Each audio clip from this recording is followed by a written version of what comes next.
for you that I already got, Paul. So just let me know if you have a question. We can't go on for a very long time, so we'll do a couple, okay?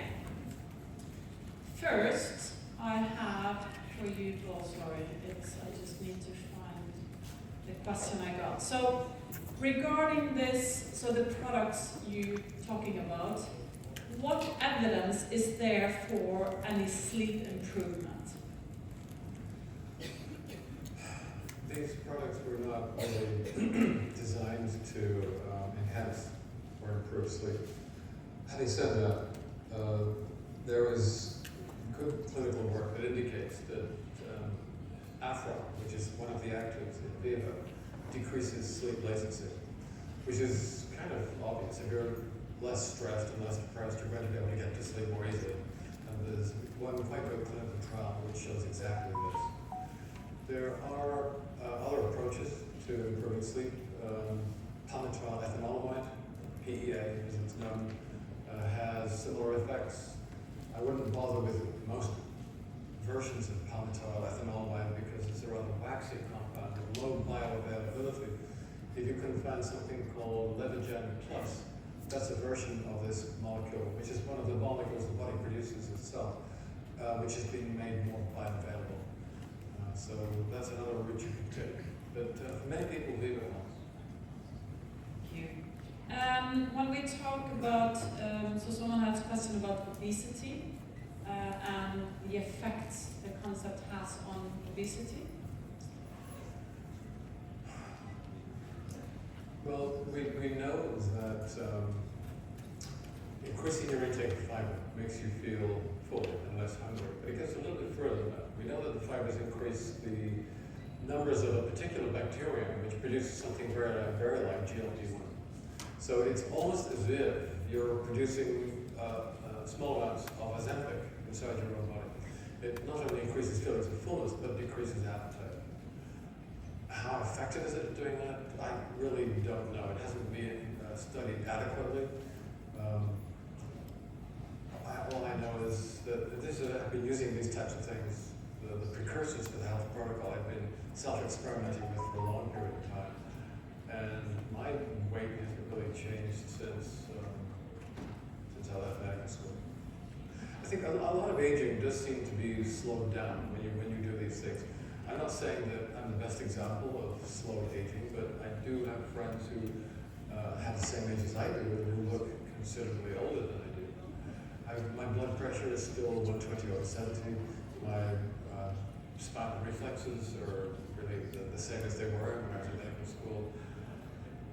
I can run 100 meters at about the same speed as I could at medical school, and having said that, I was never a sprinter or anything remotely like one.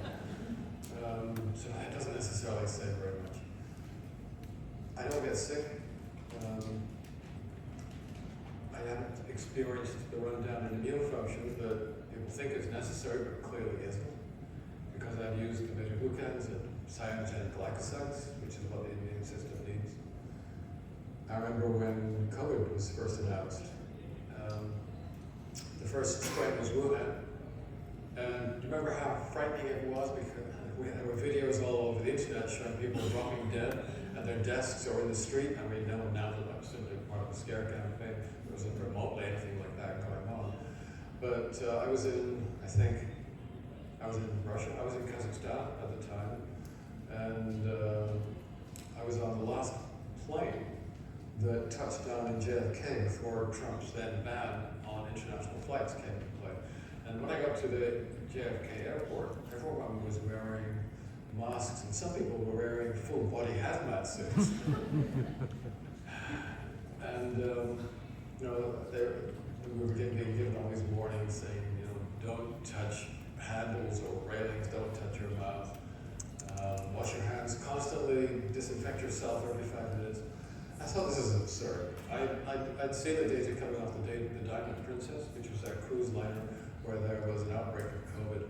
And in this very elderly, immunocompromised population, the mortality was, I think, under 2%. So I knew it wasn't anything to get worried about at all.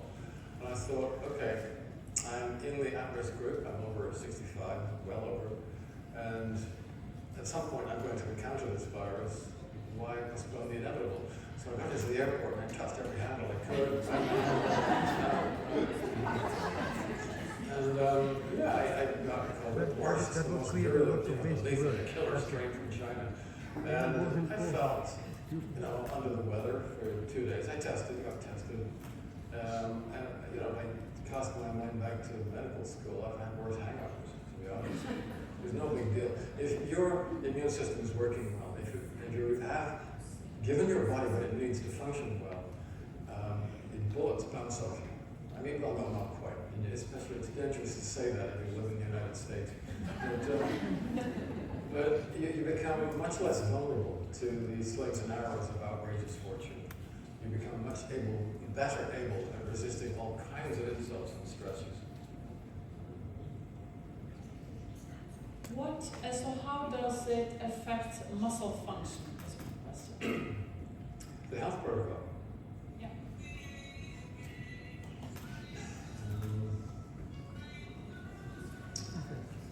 I think that it does affect muscle function because, I'll give you an example. If you were to do a new exercise, do you want me to take it home? If you do a new exercise tomorrow using a muscle group that you haven't worked with in the past, you'll get pain and stiffness in that muscle group, right? Delayed onset muscle pain. It's well known. And that's one of the reasons why the gyms will offer you cut price membership for January. You make your New Year's resolution, you go to the gym, you pay your money, you do a couple of spins around the gym, and you're then crippled with post-exercise pain, and you never go back. So it's money for nothing for the gyms. That's got to be abnormal, right? Just supposing you're a gazelle, and you're bouncing around in the Serengeti, and a pack of hyenas gets your scent and chases you for a couple of hours, and you escape, and you take a rest. And in the morning, you say, I can't go through that again. But you're a lion, right? In the wild, animals do not get delayed onset muscle pain. It doesn't happen. And humans didn't used to get it either. We do now because it's caused by excessive chronic inflammatory stress. So as you go through this cycle of exercise and muscle rebuilding and regeneration, it's impeded if you have chronic inflammatory stress. So it means that you can't train as hard or as frequently, and you're more likely to develop different kinds of problems which will impair your physical performance. If you're consuming a healthy diet, which isn't pro-inflammatory, you don't get delayed onset muscle pain at all. So if you were to cheat, for example, and use the health protocol, and add one of these exercise mimetics I talked about, by the time the season starts and you get out to the running track or to the gym for the first time, you're already ready for it. Your body is ready, prepared. And increasing numbers of really well-known Olympic level gold medal athletes all across the different sports are all using the health protocol now because they've seen what it gives them. Viva is important here too, because if you take a bunch of players or athletes who've got the same physical characteristics, which one wins? The one with the best attitude. Inner tennis, inner sprinting, inner rugby. So if you're feeling relaxed and confident, it's very likely that you're going to come out ahead. So a lot of these people are not just taking the basic health protocol, they're adding Viva as well. And I can't name them because I was sued into bankruptcy and beyond, because you have to pay these people large sums of money to be able to cite their names. But I can tell you off the record, a lot of famous people are taking it, and some of the top football teams in the world are all putting their players on the health protocol.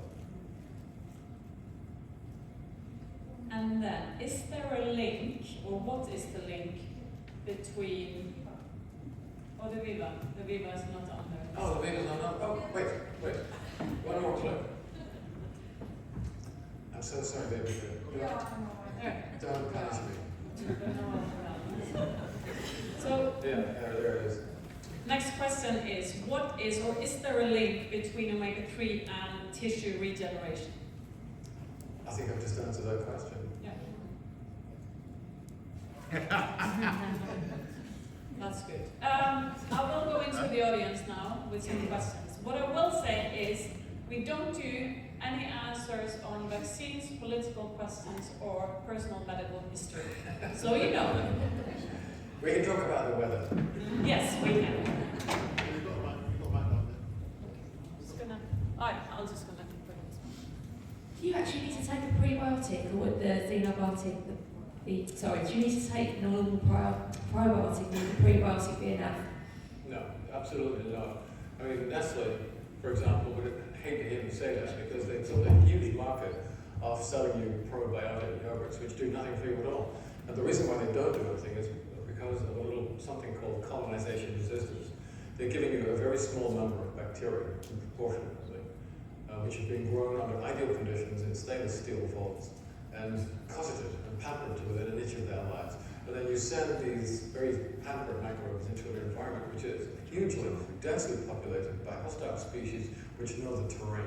So it's like sending the Girl Guides up against the Chinese Liberation Army. They get wiped out. They get wiped out very quickly.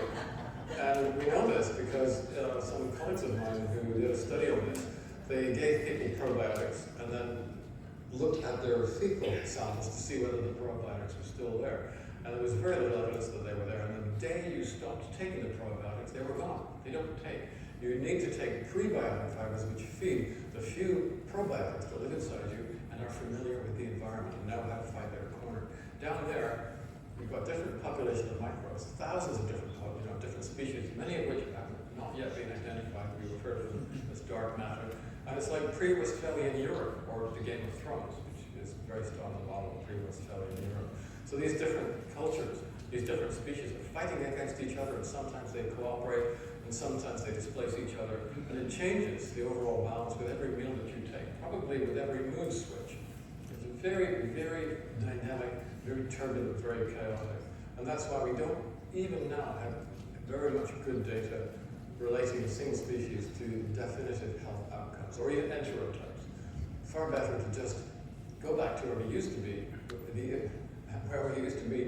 which the evolutionary process supplied us with, going back to the diet that we were designed to live on. I'm not talking about necessarily intelligent design.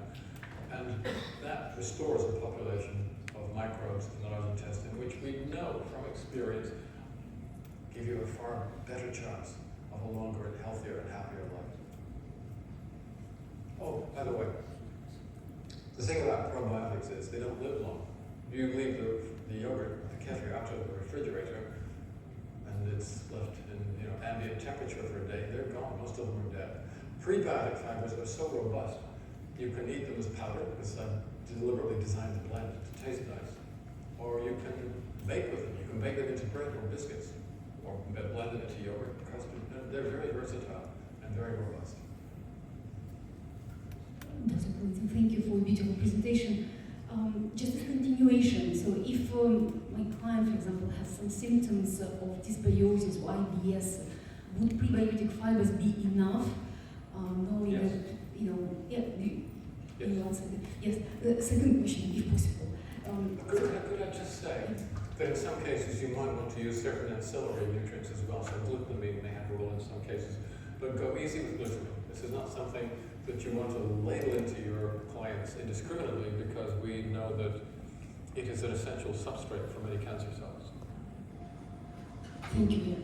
Very good one. You know that Zina is not a member of this International Fish Society for a reason that's blended with polyphenols. But for some clients, it's kind of a serious obstacle. So what would you answer to those objections?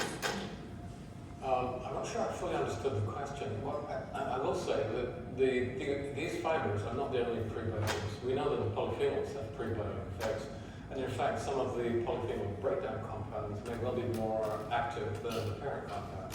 We know that fish oil has prebiotic effects as well. So it isn't just xenobiotic. These things are clearly acting together. Now, how does fish oil have a prebiotic effect when most of the oil has been removed in the small intestine? Something's happening in the external, or I should say the internal tissues. And I think that the inner layers of the large bowel are being reconfigured in a way that makes them less inflamed. And that has a secondary or tertiary knock-on effect on the microbiota in the large intestine. But I don't think that was your question. I couldn't quite hear it. The second question was more about certification of the fish oil, of the balanced oil. Oh, You know, certification. as Tanzania is not a member of this International Fish Oil Society. Some people argue that we are not on the list, therefore it's not safe. Because it's not fish oil.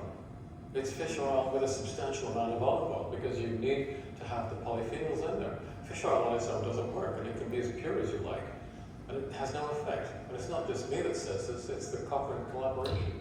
Fish oil on its own doesn't really protect against cardiovascular disease, heart attacks, strokes, retinopathies. It doesn't do anything. Very, very little. And the reason for that is you need to have the chaperone polyphenols in there, which means we cannot sell pure fish oil. There's no point in selling pure fish oil. It doesn't work. What we do have a test for is antioxidant capacity. And we test, and what we see clinically is a very dramatic restoration of normal tension, normal blood pressure figures, which fish oil can't do. What that means is that the emphasis that the fish oil industry puts on levels of, they do TOTOM scores or epoxide levels and all those kinds of things. It doesn't matter. I mean, they're like angels dancing on the point of a pin. They can do that to their fish oils and show, well, mine's better than yours, but none of them work. It's just not the point. It's pointless. I'm interested not in lab results per se. I want to know what is happening in my patients or my clients. And what we see routinely in patients with essential hypertension, once they start using this combination of omega-3s and polyphenols, within 6 to 8 months, they're normotensive. They don't require antihypertensive medication anymore. And I've seen this happen again and again and again. And everybody knows that fish oil on its own won't do it. When you eat oily fish, which is good for you, you're not eating fish oil. There's a big difference between fish oil and oily fish. I wrote the first paper of this back in 2016 or 17, I can't even remember, in the Journal of the Royal Society of Medicine. Since then, a lot of other people have jumped on the bandwagon, which I'm happy about. I'm interested in public health. If Tanzania want to go down this road, great, but I want the other fish oil manufacturers to do the same thing. They're selling stuff which is non-functional and may actually be causing an increased risk of atrial fibrillation. Why? Because they don't use the right antioxidants. Their fish oil is oxidized in the body. It produces hexanals and nonanals, and these compounds have been shown to cause arrhythmia. So those companies like Seven Seas and all the rest of them, they should be put out of business. They're making false claims. Eat oily fish or a combination of omega-3s and polyphenols, which is what you find in oily fish. This might be wishful thinking, but is there such a thing as a good sugar or a good sweetener or a good option for one of those things? Look, it's okay to eat sugar if you take lots of physical exercise. Not huge amounts of sugar, I think.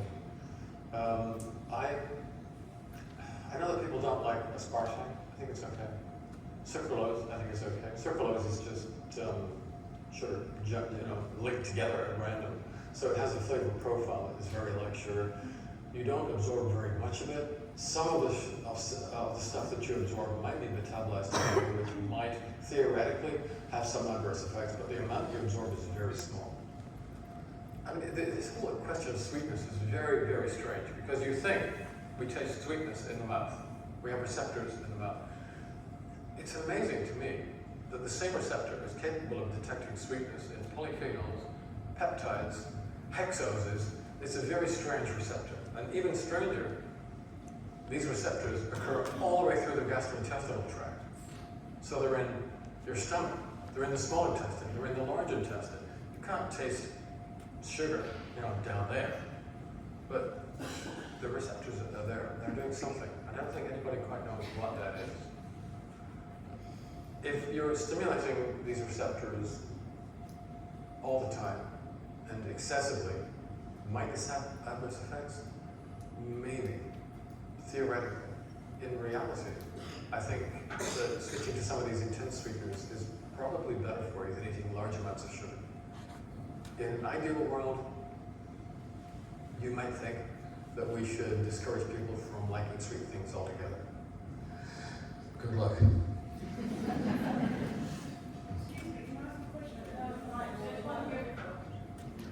Hi, I actually have a number of questions, but I'll try and be quick.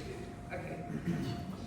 Does the as a herbal practitioner, if I'm working with somebody's gut microbiome, I normally reduce the inflammation first before introducing pre-probiotics. And Are you talking about IBS or IBD?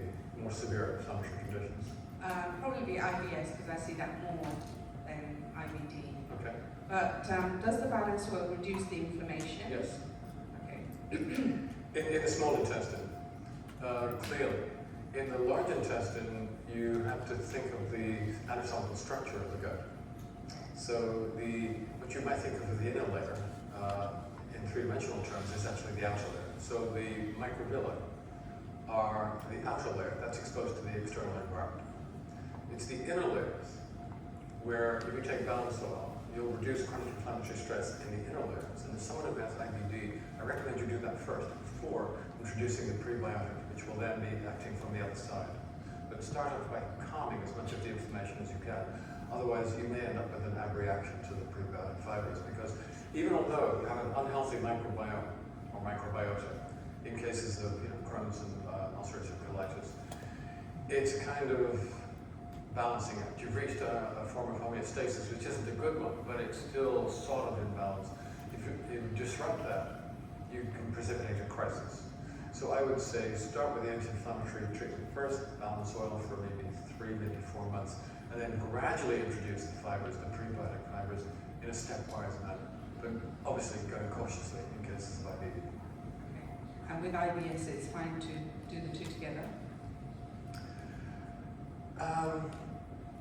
I don't know if I could, I think I could be as clear with IBS. You may be able to get away with using the two together.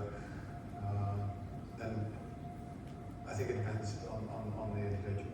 I would generally tend to use the anti-inflammatory strategy first. Okay. Because the other part of that same question was that the liver, the bile acids also control the gut microbiome. So does the balance oil reduce inflammation in the liver to help that function better?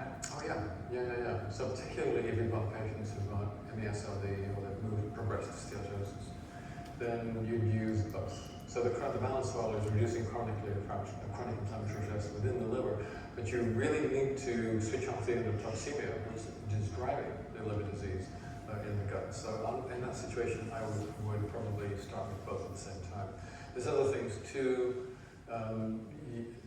The classical herbal treatments include, it's horse chestnut, isn't it, the extract? Oh, there's various other herbal extracts which contain polyphenols, which are recycled through the liver, which I think are worth looking at.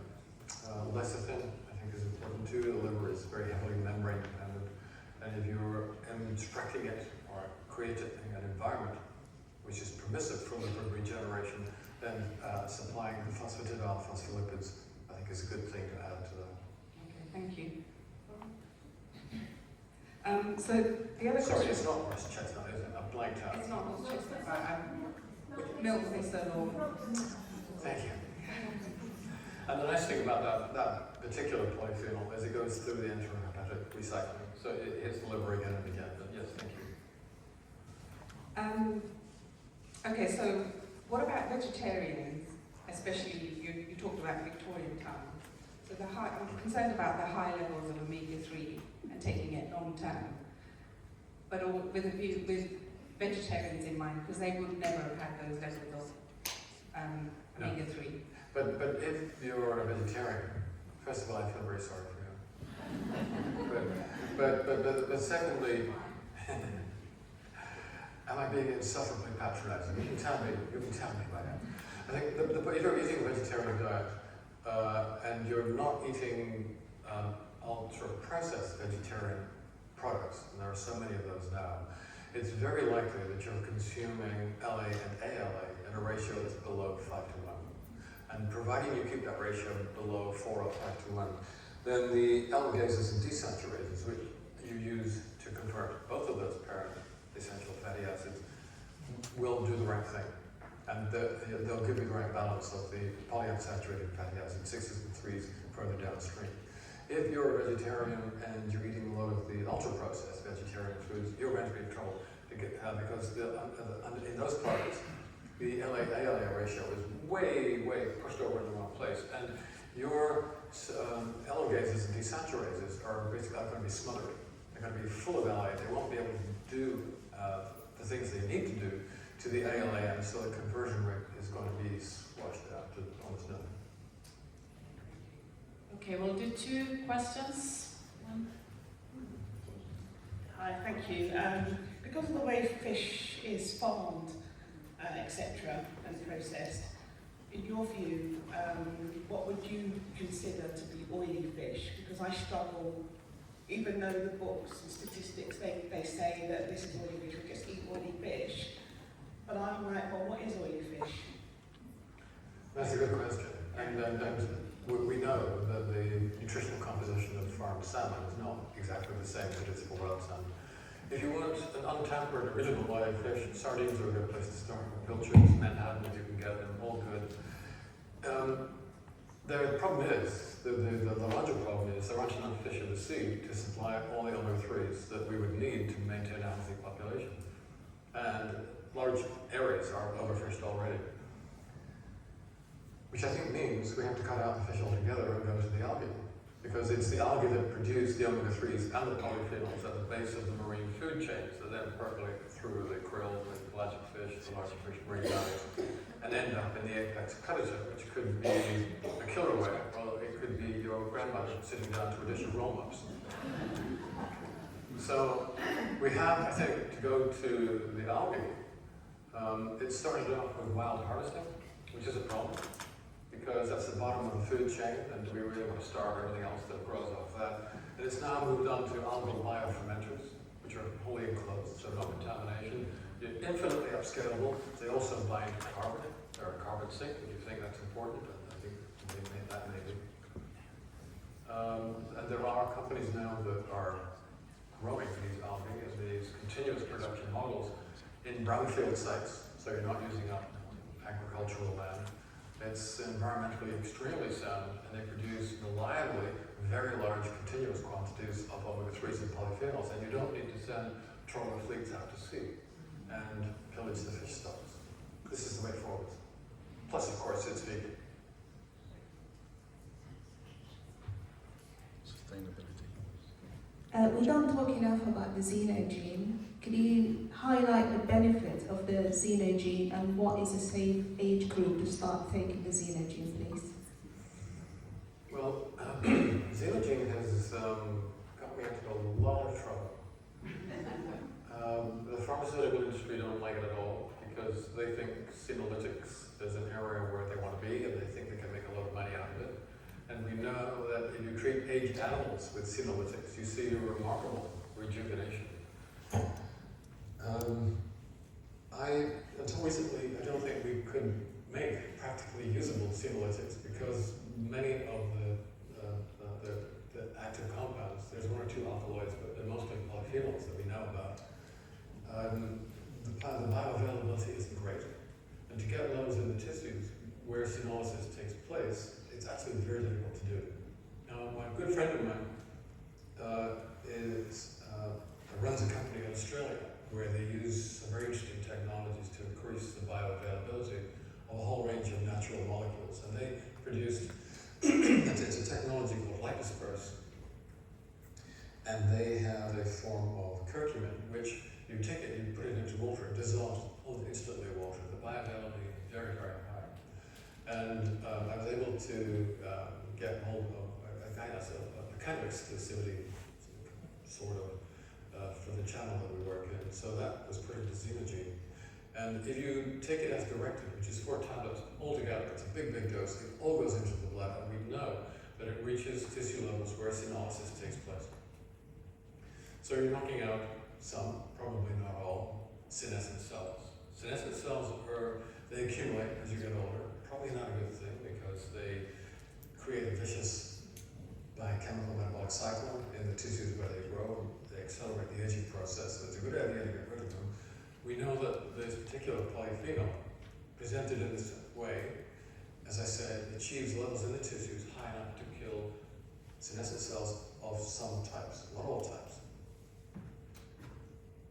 The point of adding the fucoides to this was, well, if you're knocking out all these dysfunctional cells in your different tissues, wouldn't it be a nice idea if we could repopulate those sites with new healthy cells? And of course, that's what a lot of stem cell work is focusing on, and I'm involved in that too, wearing some of my other hats.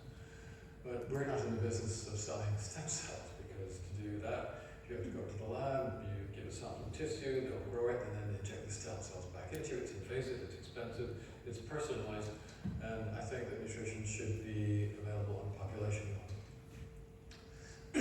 So I had read some papers which suggested that the nucleotides were able to dislodge stem cells, which is not surprising because they're a little bit like Teflon. They're able to unstick cells and tissues if you take enough of them. And so I added some fucoids to the xenogene in the hope that this would dislodge stem cells from your bone marrow. As you get older, they get lazier. They reside in the bone marrow of your long bones, such as the femur. As you get older, the cells get lazier. It takes more and more to displace them, which is ironic, because when you're older, you need them most. So I thought, well, we could just take them out with the fucoids. We would achieve some repopulation. Once they've been released from their bunkers and they're in the circulation, they will go to where they should be. They will scent, they will smell, literally, where the sites of damage are, and go and repair them. So that was the basis for xenogene. I wasn't sure when I came up with the formulation how effective it would be. And I personally don't think that it's very relevant to people below the age of 50, because below the age of 50 you usually don't have very many senescent cells. But if you're 50, 55 or above, and you start noticing that things are starting to run down, then I think, of course, the xenogene might be helpful. I've taken a couple of courses over the years. I've noticed, some types of improvement. My own case is not particularly spectacular because I've been taking Health Protocol for a long time, and I was in reasonable shape. But I've heard from other people who've used xenogene who've seen quite remarkable recoveries from different conditions and from injuries, from disabling injuries. I don't yet know exactly everything that it's capable of. We're still monitoring the situation. I'm still watching it with great interest. Okay, this will be the last question for today. What causes the skin to itch and coughing when taking both the fish oil as well as the vegan oil? And how do we go around that? The sound quality up here is not very good. It says, you said something about skin quality. Skin itch Skin itch. and coughing. Okay. Well, if there is an inflammatory component, and not all cases of itch involve a strong inflammatory component. If there is an inflammatory component, then any form of balance oil should help to reduce it. We see many people with different skin conditions, inflammatory skin conditions, who respond very well. The pruritus may be caused by other compounds. If any of you have dogs that scratch too much, Apocal, that's not, which works very well in terms of alleviating the itch. That's not really a predominantly inflammatory mechanism. There's various compounds that are formed in the body which produce itch, but not necessarily very much inflammation. So if your itch is of that type, then balance oil won't do much.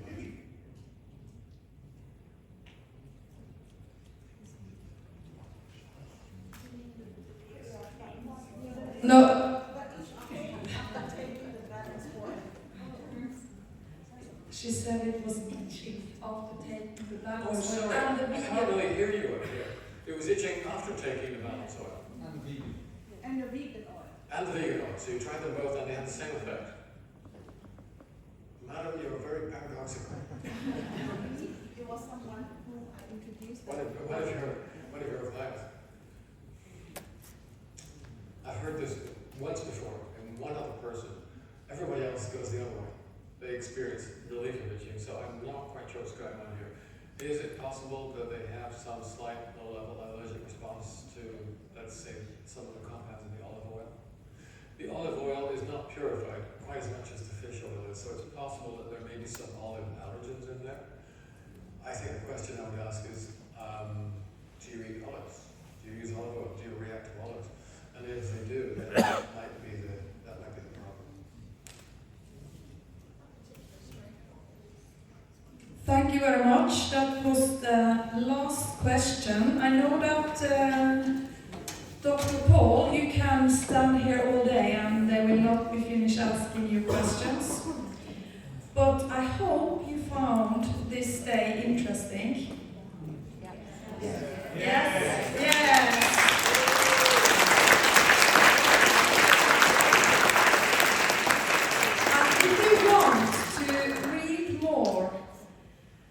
Dr. Paul Clayton has an amazing blog, so go and find this blog, and I think you will find a lot of interesting information.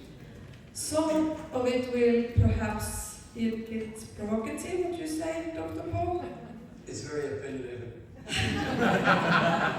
And the reason for that is that he wants us to rethink everything we have learned.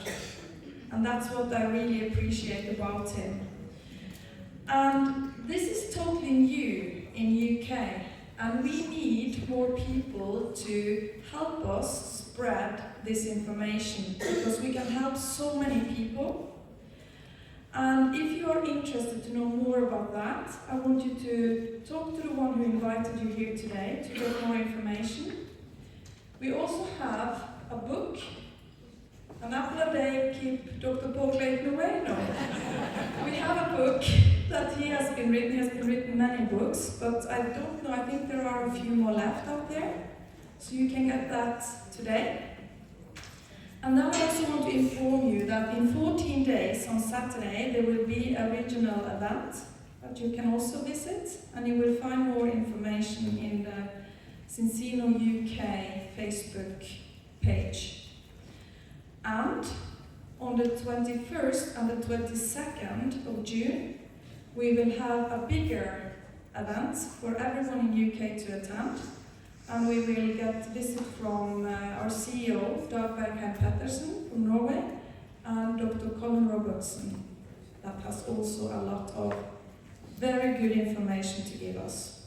So thank you so much for coming today. I wish you an amazing Sunday and many sleepless nights where you try to find out how you can improve your health and help other people to get their health back, because that's what we love. Thank you so much. Thank you all.